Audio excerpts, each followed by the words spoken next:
आप लोग भी सहयोग करो तो उनका झूठ पकड़ा जाएगा, उनकी पोल खुल जाएगी। और पोल खोलने के लिए हम आपसे बात करने आए कि जो मेट्रो का उद्घाटन है, बधाई कानपुर के लोगों को। मुझे याद है कि जिस समय शिलान्यास हुआ था उस समय वहाँ के सांसद मुरली मनोहर जोशी जी थे, देश के वाइस प्रेसिडेंट जो आज हैं उस समय उस विभाग के मंत्री थे, समाजवादी सरकार थी। और लग ये रहा है कि तीनों लोगों को नहीं बुलाया गया है। तीनों लोग जिन्होंने उस मेट्रो का शिलान्यास किया था, शुरुआत की थी कानपुर की जनता के लिए, वो तीनों ही मंच पे नहीं दिखाई देंगे, और जिनका कोई योगदान नहीं है वो मंच पे दिखाई देंगे। योगी कहते हैं गुंडा राज खत्म हुआ है। उनसे बड़ा कौन है?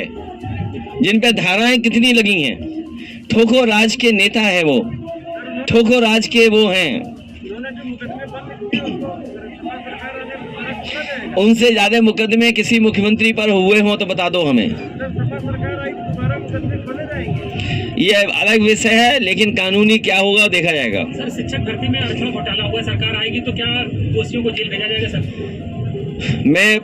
ये तमाम एक घोटाला नहीं है, तमाम घोटाले सरकार के हैं, उनको जनता के बीच में ले जाने का काम होगा।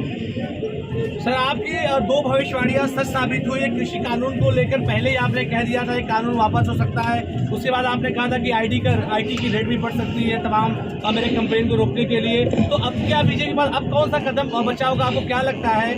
उन्नाव की धरती जो हमारे क्रांतिकारियों की धरती रही है, कलम और तलवार की धरती रही है, वहां से एक अगली भविष्यवाणी भी करता हूं। अगर जो बात आप कह रहे हो कि जो भी भविष्यवाणी की है वो ठीक निकली है, तो एक और भविष्यवाणी समझ लो, समाजवादी सरकार बनने जा रही है। पूरी तरीके से किसान, नौजवान, व्यापारी, हर वर्ग के लोग तैयार हैं इस भारतीय जनता पार्टी को हटाने के लिए। ये वही जगह है जहां पर हजरत मोहानी जी ने जन्म लिया और इंकलाब का नारा दिया।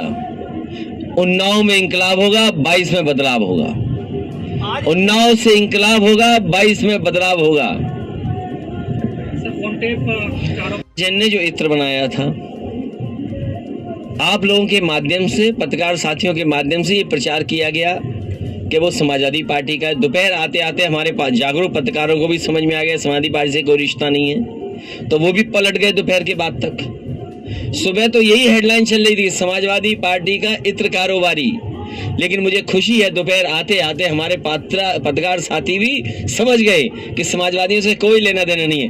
आपको ये सोचना चाहिए कि गलत जगह छापा मार दिया, बीजेपी ने अपने ही कारोबारी पे छापा मार दिया, उसकी सीढ़ियां निकलवाइए। अगर एक एक भाजपा के नेता का नाम ना निकले तो बताइएगा हमें। जो पीयूष जैन, जिनके वो घर में छापा पड़ा है, जिनके यहाँ अभी भी नोट निकल रहे हैं, अब तो नोट निकलना बंद हो गए हैं। बेसमेंट में नोट निकले, दीवालों में नोट निकले, लॉकर्स में नोट निकले। जिम्मेदार कौन है?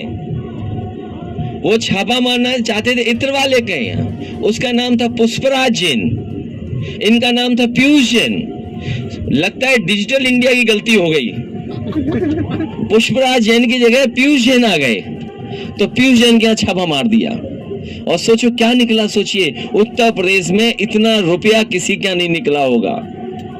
जो सरकार में है वो बता सकते हैं रुपया कहां से आया है, जिनकी बैंकें हैं वो बता सकते हैं कि बैंकों से पैसा कम निकाला गया है। और अगर नई नई गड्डियां निकली हैं उसमें, तो जिस बैंक की गड्डी पर नाम लिखा होगा, जिस बैंक से निकला होगा, वो बैंक बता सकती है कि किस समय निकाला गया है। उसकी पर्ची पे भी लिखा होगा कि किस ब्रांच की है, किस तारीख की वो गड्डी है, और नंबरों से सरकार जान जाएगी आखिरकार कहां से निकला है पैसा। तो सोचो सरकार स्वीकार करेगी कि नहीं करेगी कि जो व्यापारी कहते थे और जो आम लोग कहते थे कि नोटबंदी से अर्थव्यवस्था नहीं बच सकती, नोटबंदी ने उनकी योजना फेल हुई है। जीएसटी जिस तरीके से लागू होनी चाहिए थी, जिस तरीके से जीएसटी का व्यापारियों को लाभ पहुंचना चाहिए था, वो जीएसटी भी योजना उनकी फेल हुई है।